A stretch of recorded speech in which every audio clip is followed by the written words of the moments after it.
What's going on, everybody? Byrdman here with another Wonderlands class overview video. Today we're going to be talking about the Clawbringer. Now, you are able to actually look at this kind of setup over on the Wonderlands, Tiny Tina's Wonderlands website. You can check it out yourself, or you can just do this like quick little breakdown with me, kind of thinking from a builder's point of view. First off, Clawbringers focus on fire and lightning damage. The Clawbringer's Dragon Aura empowers their whole party with additional fire damage and more. They can either throw their Spectral Hammer at enemies to deal sizzling lightning damage, or slam it down on the ground to create a massive fire nova. Their trustworthy Withering Companion flies at their side, breathing fire upon their enemies and racking up with razor sharp claws. Now, obviously, again, the class feat, which is going to be that applicable skill not only for just the Clawbringer, but if you're doing multi-classing, we'll pass on to them, is the Wyvern Companion. The Clawbringer is accompanied by a Wyvern Companion that flies through the environment and attacks enemies with its claws and fire breath. Any increase the Fatemaker's damage also apply to their companion. So that's actually good to read, that anything that you do is going to boost them up as well, just so that they're not kind of how we probably experienced Flak in Borderlands 3, where pets just did not really do a whole lot of good for you. But moving down to the action skills, we have the Cleansing Flames. The Fatemaker summons their hammer and slams it in the ground, dealing melee damage and creating a massive fire nova, dealing fire ability damage to nearby enemies. It's really good that we're able to read melee damage on that, because essentially any boost that you might get from multi-classing from other characters in melee will help boost this up as well. So I'm glad that, at least so far from what I'm seeing from all these classes, they're being very descriptive on what the damage is from said types, versus what we kind of experienced in Borderlands 3, where a lot of times stuff just didn't apply where it should have. But the second one is Storm Dragon's Judgment. The Fatemaker summons their hammer and hurls it, dealing lightning ability damage to all nearby enemies it touches. It sticks wherever it lands and deals lightning melee damage every second to all nearby enemies. The Fatemaker can recall the hammer, damaging enemies along its path, ending their action skill early and refunding a portion of the cooldown. So I really like this, just for one fact that it clearly identifies lightning melee damage as a part of it, the fact that it sticks to everything, and also the fact that I can pull it back and instantly have it ready in like a couple seconds with action skill cooldown rate. Love it, love it, love it. This is gonna be pretty awesome.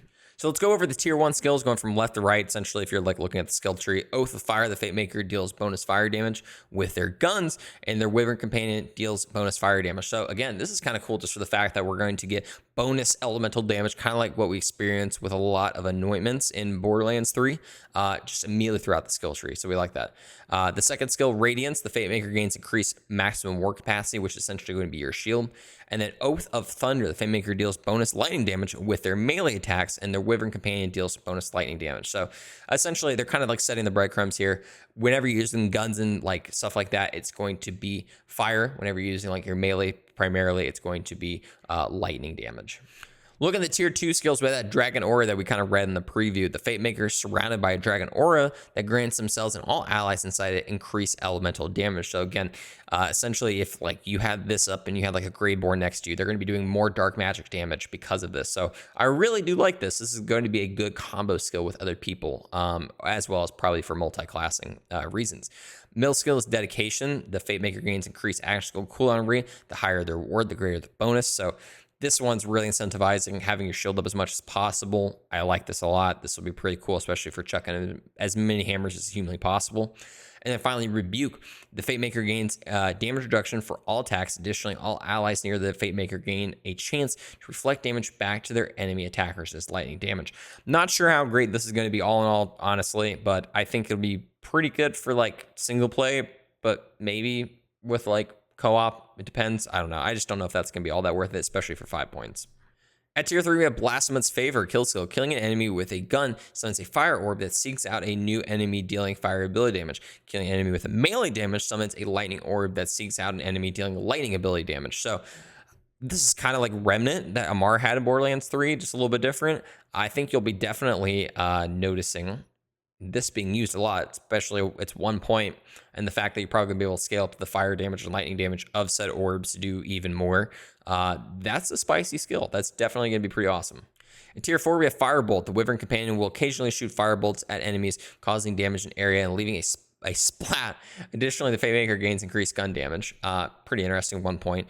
Friend to Flame, the Fatemaker's Wyvern Companion gains increased damage. And then finally, Storm Breath, which is kind of the reverse of the Firebolt up top. Wyvern Companion will occasionally use its Lightning Breath on enemies, causing a lightning damage that can arc from enemy to enemy. Additionally, the Fatemaker gains increased damage reduction.